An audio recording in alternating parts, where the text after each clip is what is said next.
कुरान ने कहा फ़अम्मल इंसान इज़ा मब्तलाहु रब्बुहु फ़अकरमहु व नअमहु। अजीब है ये इंसान, जब अल्लाह इसका इम्तिहान लेता, एक ट्रायल, एक टेस्ट, फ़अकरमहु, इसे इज्जत वाला बनाता है, वह नअमहु, और इसके घर में नेमतें आती, बहुत शानदार मकान, बेहतरीन गाड़ी, बहुत चलता हुआ बिजनेस, एक आउटलेट से 10 आउटलेट बना ली। फ़अम्मल इंसान इज़ा मब्तलाहु रब्बुहु फ़अकरमहु व नअमहु। अल्लाह ने इसका इम्तिहान लिया, ये इम्तिहान है, ये टेस्टिंग है, और इसको इज्जत दी और नेमतें दी। फ़यक़ूलु रब्बी अक्रमन, तो वो कहता है कि मेरे रब ने मुझे बहुत इज्जत दी, इकराम वाला बनाया, टू बी ऑनर्ड बाय अल्लाह। व अम्मा इज़ा मब्तलाहु फ़क़दरा अलैहि रिज़्क़हु, और जब अल्लाह ये इम्तिहान लेता है कि रिस्क में कमी कर देता, फ़यक़ूलु रब्बी अहानन, तो कहता है कि मेरे रब ने मेरी इंसल्ट की या इहानत की या तौहीन की। कुरान कह रहा है कल्ला, तुम्हारे घर में अगर कभी रिस्क की कमी आती है तो अल्लाह की तरफ से नहीं है। 2 रीजन कुरान ने बहुत वाज़ेह बताए हैं। एक सूरह ताहा में, रसूलुल्लाह का टाइटल, कुरान का सूरा नंबर 20, वमन अअरज़ अन ज़िक्री फ़इन्न लहू मईशतन ज़ंका, हम उसकी मईशत को, इसकी इकोनॉमी को, उसके इनकम को बहुत कम कर देंगे जो मेरे जिक्र यानी नमाज को छोड़ेगा। नमाज है जो बरकतें लेके आती, नमाज है जो रिस्क के अंदर वुसअत लेके आती। ये सूरह ताहा और ये सूरह फज्र, वो नाना का सूरा है, ये नवासे का सूरा। और ये दोनों नाना और नवासे ऐसे जिन्होंने इस यूनिवर्स को एक लफ्ज दिया, मुअल्ला। मुअल्ला कहते बहुत बुलंद, ये लफ्ज जो मुअल्ला है, ये नाना और नवासे ने मिलकर दिया। नाना के कदम अर्श पर गए तो अर्श अर्श मुअल्ला कहलाया, नवासे के कदम करबला में आए तो करबला करबला मुअल्ला कहलाया। वो नाना का सूरा है ताहा, ये नवासे का सूरा है, सूरा इमाम हुसैन। एक रीजन वहां पे आया कि क्यों तुम्हारे घर में परेशानियां आती हैं, अपने घर की परेशानियां अल्लाह को ब्लेम ना करो या इंसानों को भी ब्लेम ना करो। हमारी औरतों का तो अजीब नेचर है, कोई परेशानी आएगी कोई हम पे जादू करा रहा, परेशानी आएगी तावीज गंडे के पीछे जाएंगे। 100 में कोई एक ऐसा होता है जहां तावीज की जरूरत होती है। 99 केसेस ये रीजन है जो कुरान बता रहा। तो कुरान ने एक वजह वो बताई जो नाना के सूरे में है, एक वजह ये बताई जो नवासे के सूरे में। कल्ला, हरगिज अल्लाह ने किसी के रिस्क को कम नहीं किया, कल्ला हरगिज नहीं। बल्ला तुकरिमून अल यतीम, तुम यतीम का हक अदा नहीं करते हो।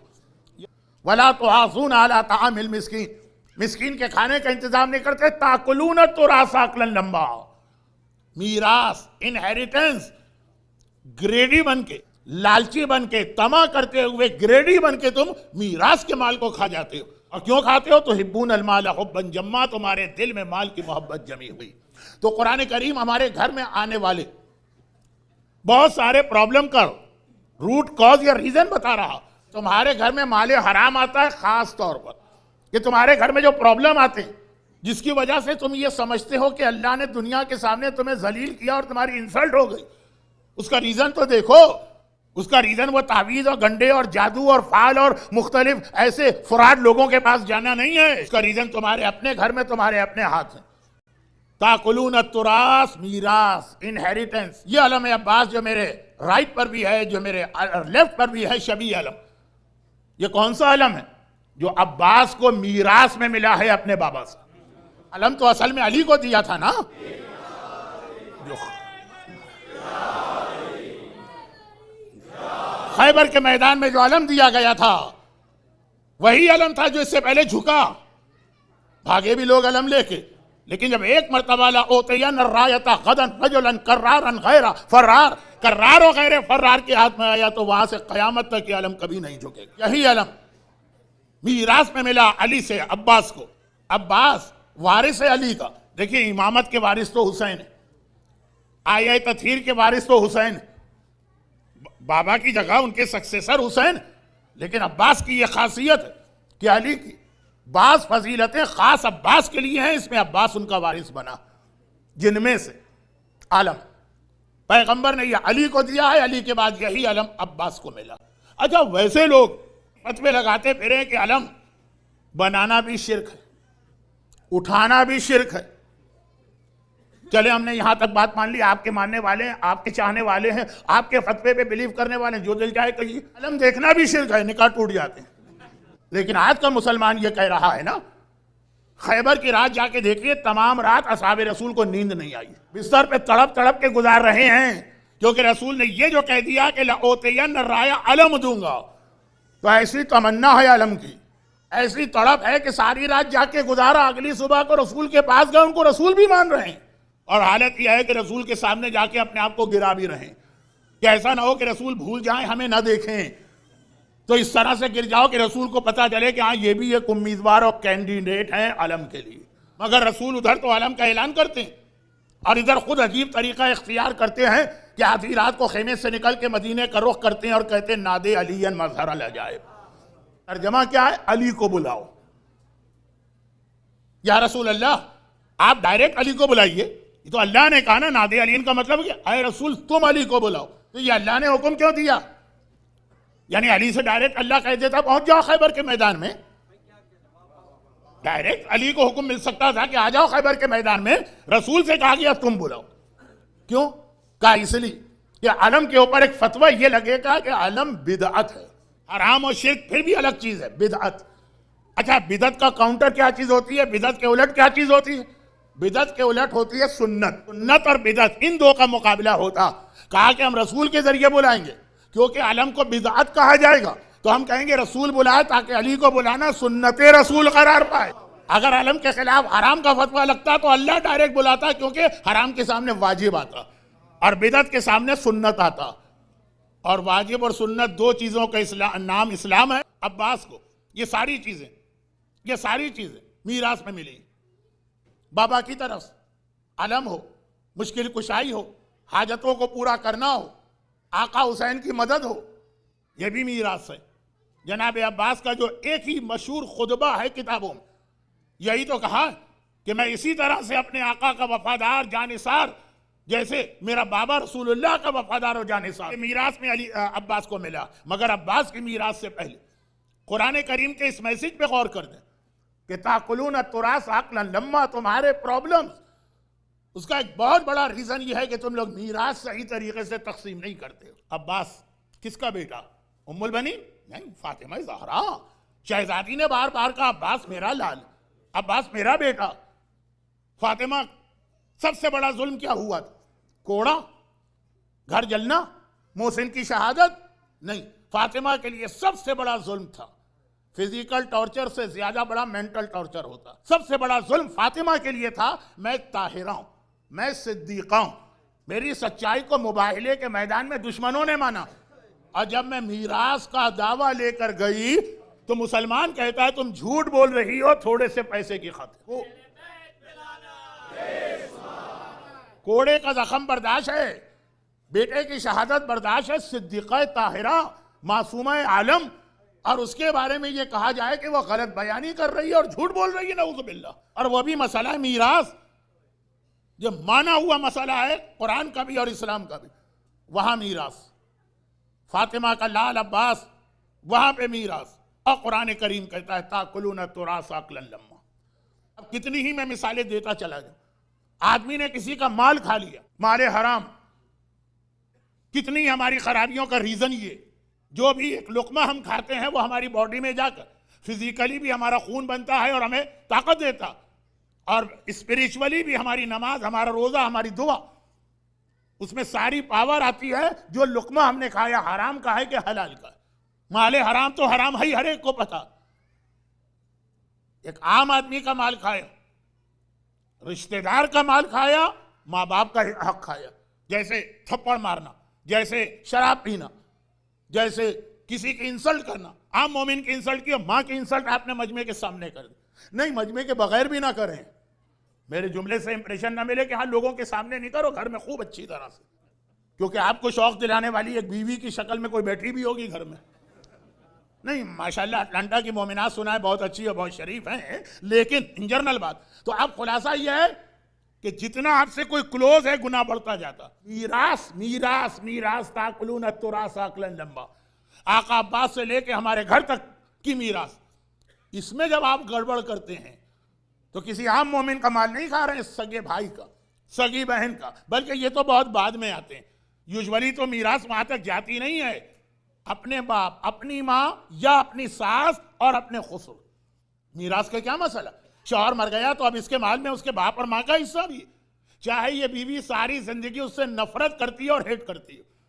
जितने क्लोज आदमी का हक जाय करेंगे, जितने क्लोज के ऊपर जुल्म करेंगे, जुल्म वही जुल्म होगा, लेकिन उसका पनिशमेंट और उसकी सजा बढ़ती जाएगी। और हमारे यहां इस्लाम बेशक कहता रहे कि हाईली रिकमेंडेड अमल अपनी विल और वसीयत तैयार करना है ताकि मीरास में गलती ना हो।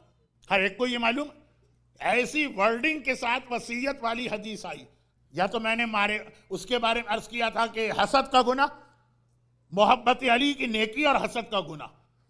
मम माता वलम यारिफ इमाम ज़मान ही माता मीततल जाहिलिया, जो मारिफत इमाम के बगैर मरेगा वह जाहिलियत की मौत मरेगा। ये तो हर एक को मालूम। मम माता बगैर वसीयतिन फ़क़त माता मीतता जाहिलियतिन, और जो अपनी विल तैयार किए बगैर मर जाए वो जाहिलियत की मौत मरेगा। या इमाम ज़माना की मारिफत के लिए हदीस आई है और या फिर वसीयत के लिए हदीस आई है। इससे अंदाजा करें कि कितना इंपॉर्टेंट ये अमल।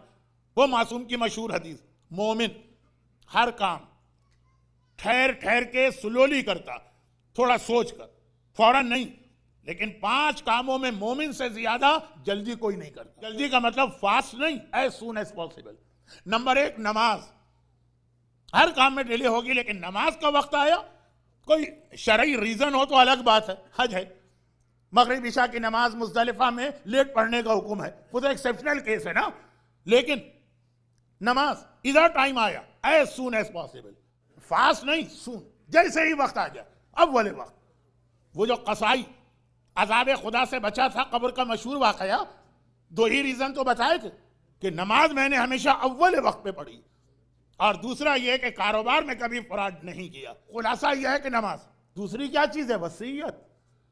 ये नहीं कि अच्छा कल बनाएंगे, 6 महीने बाद बनाएंगे, अकाउंटेंट से बात कर लें, अपने एसेट्स चेक कर लें, अगले साल नहीं, एज सून एज पॉसिबल। हर रात सोते वक्त ये वसीयत तुम्हारे तकिए के नीचे।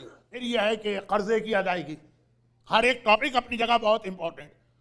और फिर है कि बेटी की शादी, और फिर आखिरी चीज है तौबा।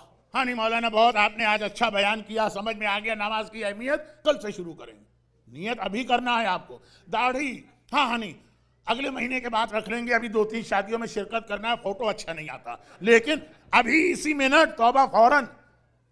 5 चीजें। वसीयत। वसीयत पर इतना एम्फेसाइज इस्लाम ने क्यों दिया?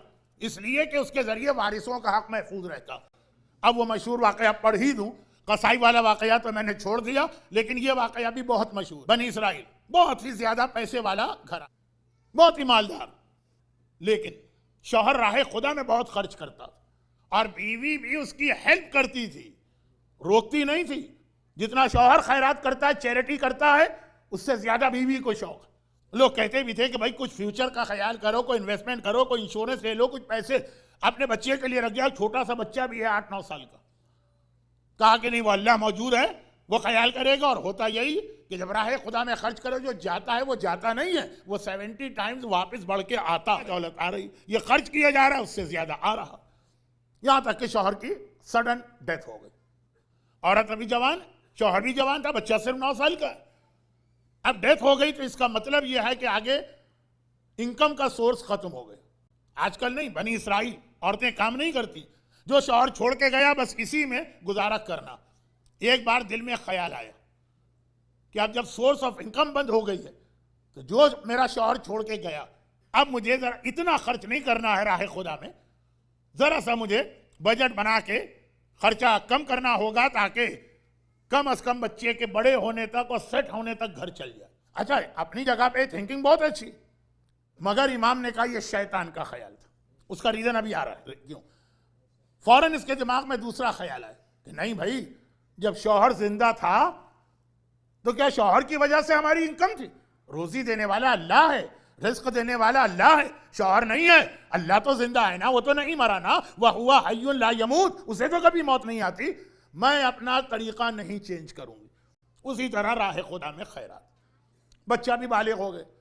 शब जुमा सोई तो एक अजीब ख्वाब देखा।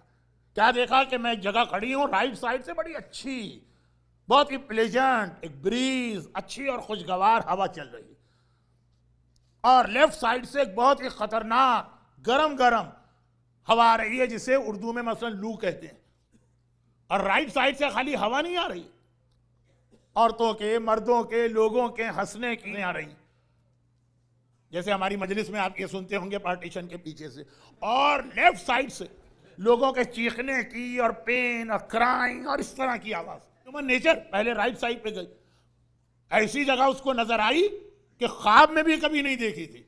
ये हमारे उर्दू का एक मुहावरा, फला चीज ख्वाब में भी नहीं देखना। इतनी खूबसूरत, ये कौन सी जगह का हाज ही रोज़तुन मिन रियाजुल जन्ना, ये जन्नत के गार्डन में से गार्डन, एक बाग, और जन्नत के बिल्कुल बीच में एक इंतहाई शानदार पैलेस या कैसल या महल। ये किसका? कहा ये तेरे मरहूम शौहर का। खुश हो, पहली बार शौहर के मरने के बाद पहली बार कोई न्यूज मिली कि जन्नत का सबसे खूबसूरत महल। रीजन पूछ लिया कि मेरे शौहर को यह महल क्यों मिला, ताकि जो उसका नेकी हो मैं भी करूं। का वो राह खुदा में चैरिटी बहुत करता। हम तो कितना स्ट्रिक्टली फॉलो करते हैं कि खुमुस भी अगर देना है तो 20% दें, 21 न होने पर।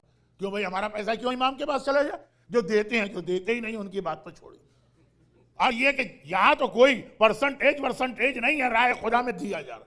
ये नेकी, दिल को सेटिस्फेक्शन हुआ कि भाई यही नेकी तो मैं भी कर रही हूं, और अल्लाह आदिल है, जब एक नेकी से उसको रिवार्ड मिल रहा है तो वही नेकी मैं कर रही हूं। अच्छा, अब जरा लेफ्ट साइड पे देखो, वहां गई, ओहो इतना अंधेरा, ऐसी डार्कनेस।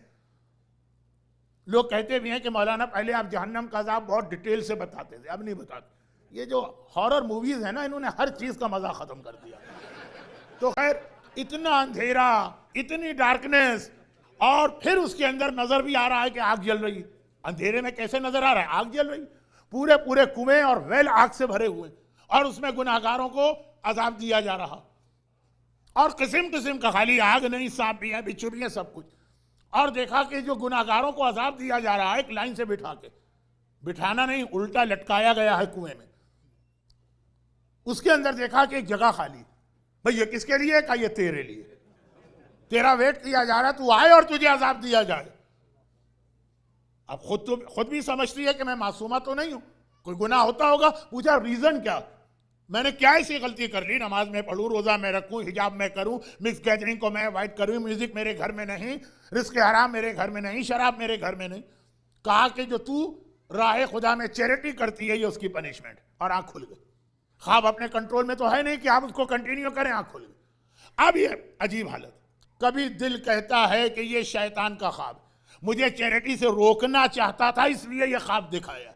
हदीस है ना, एक ख्वाब शैतान की तरफ से आता है, एक ख्वाब रहमान अल्लाह की तरफ से आता। तो खुलासा यह है कि दिल कहता है ये सच्चा। अब सच और गलत का फैसला कैसे हो?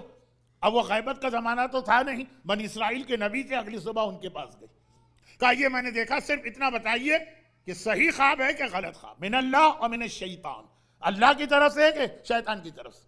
नबी ने कहा सच्चा ख्वाब है, यही होने वाला। घबरा के ये कहा कि रीजन एक ही चैरिटी, एक ही नेकी शौहर करे तो जन्नत मिले, और इतना खूबसूरत महल, वही नेकी बीवी करे तो जहन्नम मिले। वाह, कोई रीजन है? कहा हाँ, शौहर अपने माल में से खैरात करता था और चैरिटी करता। तो या नबी खुदा, मैं भी अपने माल से करती थी? कहा नहीं, जब तक शौहर जिंदा था और उसकी परमिशन से, इसका माल तेरा माल था। शौहर के मरने के बाद बीवी का कितना परसेंट होता है? 12.5%, 8वां हिस्सा। ओनली 1/8 बीवी का हक है, बाकी 7/8 औलाद का हक। और औलाद भी अगर नाबालिग हो तो वो तो परमिशन दे भी नहीं सकती। भाई अगर नाबालिग है, 10 साल 11 साल का बच्चा, समझदार भी है, नाबालिग भी, माँ से कहे अच्छा मैं इजाजत देता हूं, उसकी तो परमिशन भी नहीं चलेगी। महाराज कराम का फतवा है ना, बल्कि बाकायदा आगा गुल पायगानी ने अपनी बुक में छाप दिया, लेकिन सबका फतवा। किसी ने सवाल किया कि मेरे एक रिश्तेदार बहुत बीमार थे, मैं गया उनको देखने के लिए, ऑफिस से आ रहा था, जोहर की नमाज नहीं पढ़ी थी, असर की, मैंने उनको देखा, विजिट किया, बीमार को विजिट करना, और टाइम तो बहुत था, लेकिन मैंने उनसे कहा कि मैं जोहर की नमाज पढ़ लूं। उन्होंने कहा पढ़ लो, परमिशन तो नमाज के लिए भी चाहिए और वुजू के लिए भी। और अभी 2 रकत नमाज पढ़ी थी कि एकदम घर में रोने की आवाज आई, और पता चला वो साहब मर गए, और उनके वारिसों में एक नाबालिग बच्चा भी था। यही तो जवाब है फतवे का कि वो नमाज गलत हो गई, टूट गई नमाज। वाह, कहा कि अब मालिक ऑनर चेंज हो गया, तुमने जिससे शुरू में परमिशन ली थी उसका घर था, उसने इजाजत दी थी, लेकिन 2 रकत के बाद जब ऑनर चेंज हो गया और वन ऑफ द ऑनर, क्योंकि मीरास में तो एक आदमी तो नहीं होता, ओनली वन ऑफ देम भी अगर नाबालिग, वो खुद भी परमिशन नहीं दे सकता, उसकी मां भी उसके बिहाफ पे परमिशन नहीं दे सकती, ऐसी जगह तुम्हारी नमाज है कि जहां पे नए मालिक की रिजा नहीं, मना नहीं किया लेकिन नाबालिग रिजा दे नहीं सकता। कहा कि हाँ अगर नमाज कजा हो रही होती तो फिर हुक्म इस्लाम का है कि कजा ना होने दो, कंप्लीट करो, ये नमाज दोबारा पढ़ना, इतनी सी बात पे। और यहां तो तेरे शौहर के मरने के बाद मेजर पोर्शन 87.5% तेरे बेटे का जो नाबालिग था, उसमें से खैरात करना ऐसा है जैसे चोरी के माल में से, जैसे किसी के गसबी माल से। इसका इंटेंशन बुरा नहीं, लेकिन वही बात जो कल की मजलिस में सिर्फ बिजनेस के लिए आई थी, ये बिजनेस नहीं है, ये सारी दुनिया का मसला। अल फिक़्ह सुम्मल मतजर, बिजनेस से पहले हलाल और हराम के मसले सीखो, वरना तुम्हारा इंटेंशन नहीं होगा, फिर भी हराम आ जाएगा। और खाली बिजनेस नहीं, दुनिया का हर काम। हमारे यहाँ इतनी गड़बड़ मीरास में होती, शौहर का हिस्सा बीवी, बीवी का हिस्सा शौहर, सास का हिस्सा उनको नहीं मिला, नाबालिग बच्चों का हिस्सा उनको नहीं मिला। मराजे कराम कहते हैं कि नॉर्मल हालात में वसीयत करना हाईली रिकमेंडेड अमल है, सुन्नत। लेकिन अगर ऐसे मुल्क में आप रहते हैं कि वसीयत न करने की वजह से मीरास में गड़बड़ हो जाएगी, अब हमारे यहाँ पाकिस्तान में आप वसीयत न भी करें और कोर्ट में जाके कहें मैं शरीयत के हिसाब से तकसीम चाहता हूँ, गवर्नमेंट कोर्ट आपके हक में फैसला करेगा, बीवी का इतना, बेटे का इतना, बेटी का इतना। जहां पे ऐसा नहीं, वहां पे वसीयत वाजिब हो जाती है। खैर, ज़हरा का तस्किरा आएगा तो कभी मीरास के गुनाह पे भी गौर कीजिए कि ऐसा तो नहीं जिस वजह से ज़हरा उन जालिमों पे लानत भेज रही, हम भी वही काम कर रहे हैं।